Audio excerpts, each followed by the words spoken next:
আসসালামু আলাইকুম প্রিয় খামারি ভাই বোনেরা, আশা করি সকলে ভালো আছেন। দেশ এবং প্রবাস থেকে যারা আমার এই ভিডিওটি দেখছেন তাদেরকে জানাই শুভেচ্ছা ও স্বাগতম।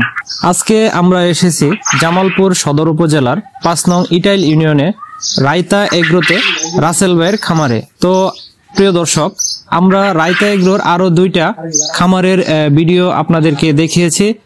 রাসেল ভাইয়ের একটা গরুর খামার আছে আর একটা কালার বাট মুরগি সে পালন করে। বেশ কিছুদিন আগে আমরা সংবাদ পাই রাসেল ভাই একটি কোয়েলের শেড তৈরি করতেছে। তখনই তার সাথে যোগাযোগ হয় সে কবে বাচ্চা আনবে। তো 17 দিন আগে সে কোয়েলের 26 দিন বয়সের বাচ্চা সে তার খামারে নিয়ে আসে। 44 বা 45 দিন হয়েছে তার খামারের বয়স, তার কাছ থেকে জানবো। তো এর ভিতরেই তার কোয়েলগুলো ডিম দেওয়া শুরু করেছে।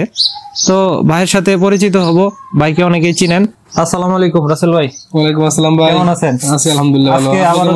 আলহামদুলিল্লাহ ভাই, আবারও চলে আসলাম আপনার খামারে। জি ভালো হয়েছে। তো আপনি কোয়েল উঠাইছেন, কোয়েল পাখি, তো এই সম্পর্কে আপনার কাছ থেকে জানবো এবং দর্শকরা যারা অল্প পরিসরে কোয়েল পাখি পালন করতে চায় তাদের বিভিন্ন বিষয়ে আপনি জানাবেন আশা করি। তো রাসেল ভাই, আপনি মানে কতদিনের বাচ্চা নিয়ে আনছিলেন আর কি? আমি মূলত 26 দিন বয়সের বাচ্চা নিয়ে আসছিলাম। আচ্ছা, 26 দিন। জি। তো কোয়েলের খামার করতে গেলে মানে কোন সাইজের বাচ্চা থেকে করলে আপনার মনে হয় সবচাইতে ভালো হবে? আসলে যারা কম নিয়ে শুরু করবে 100, 200, 500 পিস, তাদের জন্য জিরো বাচ্চাটা নেওয়া মনে করি যে ভালো হবে না। আচ্ছা, তারা 20 দিন, 25 দিন, 30 দিনের বাচ্চা নিয়ে শুরু করলে ভালো হয় আর কি। আচ্ছা, যেহেতু অল্প করে নিবে তাহলে ভ্যাকসিন করা, ব্রুডিং করা বাচ্চাটা নিয়ে আসলে ভালো হয়। আচ্ছা, আপনি মানে কোয়েলের বাচ্চা যখন আনছেন আপনি খাওয়াইছেন কি কি খাবার? স্টার্টার দিবেন নাকি? জি, আমি নিয়ে আসার পর থেকে এখন পর্যন্ত ব্রয়লার স্টার্টার খাওয়াইতেছি। যে এই খাদ্যটা ব্রয়লার স্টার্টার। আর যেহেতু আলহামদুলিল্লাহ আমি গতকালকে এবং কি তার আগের দিন 4টা ডিম পাইছি। আচ্ছা, আলহামদুলিল্লাহ। 4টা ডিম পাইছি। এই বস্তা শেষ হলে আরো মনে হয় 7-8 দিন লাগবে আমার অ্যাভেলেবেল ডিম হইতে। তখন আমি লেয়ার 1 খাওয়াবো। আচ্ছা, এখন বয়স কত চলে? এখন চলতেছে 44 দিন। 44 দিন। জি। তাহলে আমরা যারা জানি যে 44-45 দিনে কোয়েলের ডিম দেয়, তো আমরা প্রমাণ পাইছি না, এখানে কথা আছে। আচ্ছা, যে আমি যে 500 পিস কোয়েল নিয়ে আসছি এখানে, আমার সাথে আরো ওই দিনকাই আমি যেদিন 500 নিয়ে আসছি ওদিনকে আরো 2 জনের 700 এবং কি 200, 900 পাখি নিয়েছিল। আচ্ছা আচ্ছা, আমি ওদের সাথে যোগাযোগ করছি, ওদের পাখি এখনো ডিম দেয় নাই। তো এখানে আসলে পরিচর্যার ব্যাপার আছে। যদি পাখি যদি ওজনে না আসে 60 দিন হলেও ডিম দিবে না। ওজনে আসতে হবে। আর ডিম দেওয়ার কিছু নমুনা পাওয়া যায়, যেমন উপরের ঠোঁট নিচের ঠোঁটের সাথে একটু হলেও লম্বা হয়ে যাবে যখন ডিম দিবে তার আগে আগে। আর ওজন যদি ঠিক আসে তাহলে ডিম চলে আসবে। তো এরকম আমি পাইছিলাম 2 দিন আগে, আমি ডিম 4টা পাইছি। আচ্ছা, আলহামদুলিল্লাহ। তো ভাই, রোগবালাইয়ের বিষয়টা মানে কিভাবে দেখছেন আপনি? রোগবালাই বলতে আমি এখন পর্যন্ত খাদ্য আর খালি পানি ছাড়া, সাদা পানি ছাড়া কিছুই খাওয়াই নাই। খাওয়ানোর প্রয়োজন পরেও নাই। তবে আমি এই ক্রিমির ডোজটা আজকে কালকে করে ফেলবো। ক্রিমির পাউডারটা পানির সাথে মিশিয়ে খাওয়াই দিব, যেহেতু ডিমে চলে আসতেছে এখন। আচ্ছা, ক্রিমির ডোজটা আমি করে দিব। তো আপনি যে মানে কোয়েল পাখি যার কাছ থেকে নিয়ে আসছেন, জি, তো সেই ভাইয়ের সাথে তো কন্টিনিউ বিভিন্ন পরামর্শ বা বিভিন্ন, হ্যাঁ, আমার যে কোনো পরামর্শ দরকার পড়লে আমি কল করি, তার সাথে কথা বলি। আপনি তো ইচ্ছা করলে 0 সাইজের বাচ্চা দিয়ে শুরু করতে পারতেন বা রানিং ডিম পাড়া মানে রানিং কোয়েল দিয়ে শুরু করতে পারতেন। তো আপনি 25 থেকে 30 দিনের ভেতরে মানে এই বিষয়টা আসলে দর্শকদের বলেন আর কি, কেন নিলেন? 0 নিলে বললাম যে ব্রিডিং এর সমস্যা নতুন নতুন, এই জন্য নিছি না। রানিংটা যে হইতেছে যে বিষয়টা, রানিং যদি আমি নেই, এখন ওইখানে তিনি যার কাছ থেকে আমি নিয়ে আসবো সে কতদিন ডিম পারছে তাও এখানে এটা সে সঠিক না বলতে পারে আমাকে। আচ্ছা আচ্ছা, এই জন্য আমি প্রতারণার শিকার হইতে পারি। এমন হইতে পারে 18 মাস ডিম দিয়ে ফেলাইছে, 6 মাস, 1 বছর ডিম দিয়ে ফেলাইছে, সেটা আমার নতুন বলে দিতে পারে। আচ্ছা, এই জন্য আমি 26 দিনে নিয়ে আসছি। তো আমার এখানে আসা যে খরচটা হয়েছে আমার 80 টাকাও এখন পর্যন্ত খরচ পড়ে নাই। আচ্ছা, তো আলহামদুলিল্লাহ ডিমে প্রায় চলে আসছে। আর 5-7 দিন গেলে একবার পুরোপুরি হয়ে যাবে। তো এই জন্য আমি আসলে আমি নতুন পাখি নিছি। আমি রানিংও নিয়ে নেই, জিরোও নিয়ে নেই। এটা আমার কাছে ভালো মনে হয়েছে।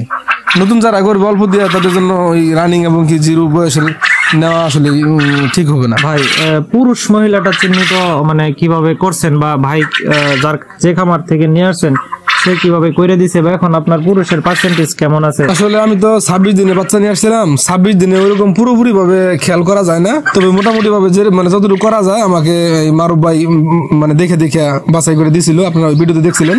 আচ্ছা, তো এখন মোটামুটি বোঝা যায় যে আসলে পুরুষের সংখ্যা মোটামুটি ভালোই আছে। ওই গলাতে যে এইগুলা আছে ফুটাফুটি এইগুলা ওগুলা দেখে আসলে মূলত চিহ্নিতকরণ করছিল, বুঝতে পারছেন? তো এখন এখানে যাই আছে পুরুষ এগুলা পরে আমি সাইড করবো, এখন না। আপনি যে মানে কোয়েলকে এখন খাওয়াচ্ছেন, এখনো তো আপনার পরিপূর্ণভাবে ডিম আসে না? না না, মাত্র 4 পিস ডিম পাইছি। তো ডিম যখন পরিপূর্ণভাবে পাবেন আর কি, তো শতকরা ধরেন 70% ডিম আপনি পাইলেন, সেক্ষেত্রে আপনার মানে খরচটা কি বৃদ্ধি পাবে বর্তমানের চাইতে তখন? আসলে খরচ বলতে কোয়েল পাখি যখন ডিম দেয় পরিপূর্ণ, আচ্ছা, তখনকার যে খাবার খায় আর বর্তমানে যে খাবার খাইতেছে এই খাবারের খরচের ব্যবধান অনেক তখন কম হবে। এখন খাইতেছে ব্রয়লার স্টার্টার 70 টাকা 68 টাকা কেজি পড়তেছে আমার। আচ্ছা আচ্ছা, 10 কেজি খাবার খাওয়াই দিছি আমি 500 পাখিকে।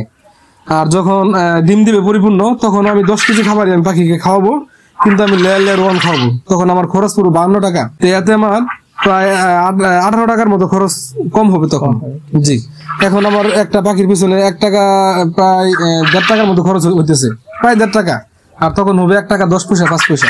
তো যদি 70% ডিম আমি পাই, 70% আমি ডিম পাইলে আমার কিছু টাকা আলাদা থাকবে, দেখা গেছে যে 400-500 টাকা দৈনিক থাকবে। আপনি যে খামারটা করছেন, জি, তো আপনার আশেপাশে কি কোনো খামার আছে কিনা, বা ডিমের চাহিদাটা কেমন? আপনি তো ডিমের উৎপাদনের জন্য মূলত খামারটা করছেন, তো ডিমের চাহিদা কেমন বুঝতেছেন আসলে? আসলে মূলত আমগর গ্রামে আশেপাশে আর কোয়েলের খামার নাই। আচ্ছা, এমনি মুরগির খামার আছে অনেক, কোয়েলের খামার নাই, আমি প্রথম করছি। আচ্ছা, তো অনেকেই দেখতে আসে, অনেক আনন্দ বোধ করে, আমার কাছে অনেক ভালো লাগে। তো ডিমের যে বিষয়টা না, ডিম আমি এখনো ওইরকম ভাবে পাই নাই, তারপরে অনেকে আসে যে আমাকে ডিম দেবো বাচ্চারা খাওয়াবো।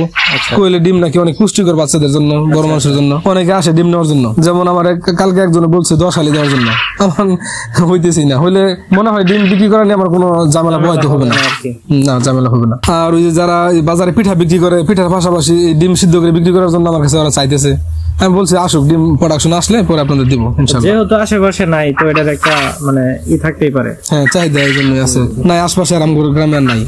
ভালো থাকেন, আপনার খামারের সাফল্য কামনা করি। আপনার রাইতা এগ্রোর বিভিন্ন পার্ট বাই পার্ট যে আপনি বিভিন্ন কিছু করতেছেন, তো আপনার সাফল্য কামনা করি। আপনি দোয়া করেন, আমাদের জন্য দোয়া করেন, দর্শকদের জন্য দোয়া করেন। আর দর্শকরা যদি আপনার কাছে কোনো পরামর্শ চায়, জি, তো আপনার নাম্বার আমি দিয়ে দিব, আমি যতটুকু জানি সবসময় দিয়ে যাবো ইনশাল্লাহ। ইনশাআল্লাহ ভাই, ভালো থাকবেন। আসসালামু আলাইকুম। প্রিয় দর্শক, এতক্ষণ ধৈর্য সহকারে ভিডিওটি দেখার জন্য আপনাদেরকে জানাই অসংখ্য ধন্যবাদ। যারা এখনো কর্মফল ইউটিউব চ্যানেলটি সাবস্ক্রাইব করেনি, তারা দ্রুত সাবস্ক্রাইব করে আমাদের পাশে থাকুন। সকলকে আবারও ধন্যবাদ জানিয়ে আজকের মতো বিদায় নিচ্ছি। আসসালামু আলাইকুম।